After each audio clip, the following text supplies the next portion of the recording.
reforms that he has given, the kind of reforms that he has introduced, even today, other states are following.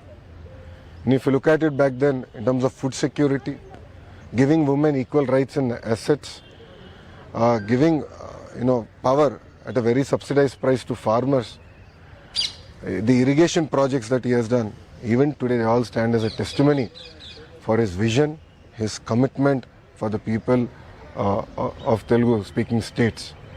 So as a party, we started with one member, that is Anna NTR. Today we stand tall with 1 crore members. With what objectives? Anna NTR started the party.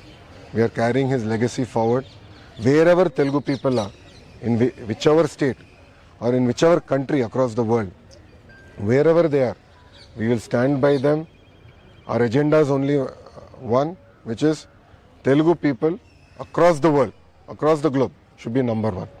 Thank you very much. Sir, NTR గారు మీకు చిన్నప్పుడు ఒక మాట చెప్తూ ఉంటారంట, అంటే ప్రజల కోసం ఎలా పోరాడాలి అని.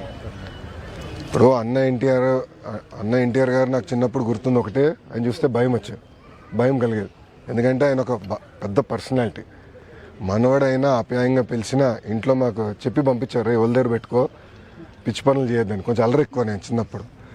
సో ఆయన చూసినప్పుడు ఎప్పుడు భయపడుతూ ఉండేవాళ్ళు. కానీ మనవడు కానీ మనవరాలు కానివ్వండి అందరూ దగ్గర తీసుకునేవారు, ప్రేమగా చూసేవారు. అప్పుడు మేము అందరం చిన్న వయసు కలిగిన వాళ్ళం. కానీ మీరు చూస్తే ఆయన మాకు చెప్పాల్సిన అవసరం లేదు. ఆయన ఏ ఆశయాలతో అయితే పార్టీని స్థాపించి, ఏ ఆశయాలతో అయితే పార్టీని నడిపించారో మాకు ఇప్పుడు కూడా తెలుసు. ఇటు తెలంగాణ కానివ్వండి, అటు ఆంధ్రాలో కానివ్వండి సీనియర్ నాయకులు ఉన్నారు. వాళ్ళందరూ మాకు గుర్తు చేస్తూ ఉంటారు. మేము ఎప్పుడు దారి తప్పితే మాకు 2 ముట్టకాయలు వేసి మళ్ళీ దారిలో పెడతారు మమ్మల్ని. సో మాకు ఆ కమిట్మెంట్ ఉంది. ఏ ఆశయాలతో అయితే పార్టీని స్థాపించారో అదే ఆశయాలతో పార్టీని మేము ముందరు తీసుకెళ్తాం. అమరావతి మధ్యలో ఆగిపోవడం జరిగింది, మళ్ళీ మొదలు పెట్టి ఈ సంవత్సరం ఎలా ఉండబోతుంది సార్? అమరావతి పరిస్థితి ఏంటి? సో మీరు చూస్తే ఆంధ్ర రాష్ట్ర అభివృద్ధి కార్యక్రమాలన్నీ మళ్ళీ ప్రారంభించాం. అన్ని పనులు యుద్ధ ప్రాతిపదికంగా మళ్ళీ ఈ నెలాఖరు గల మొదలవుతాయి. అన్ని పనులు ఒక లాజికల్ కంక్లూజన్కి తీసుకెళ్తాం. దాంట్లో ఎలాంటి సందేహం లేదు. ఇటు తెలంగాణ కానివ్వండి, అటు ఆంధ్ర రాష్ట్రం కానీ, 2 రాష్ట్రాలు కూడా కలిసికట్టుగా తెలుగు ప్రజల కోసం, తెలుగు జాతి కోసం కలిసికట్టుగా పనిచేయాలని మేము కోరుకుంటాం.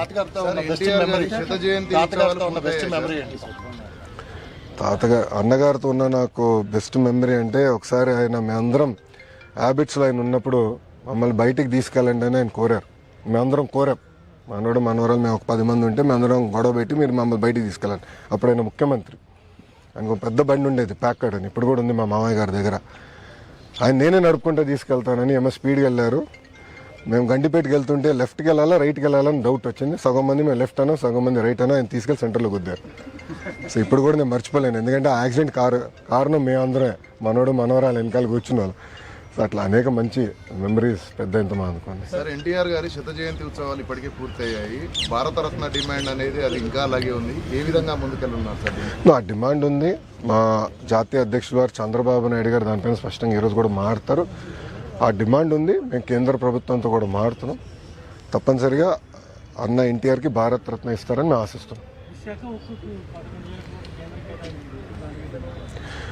మీరు చూస్తే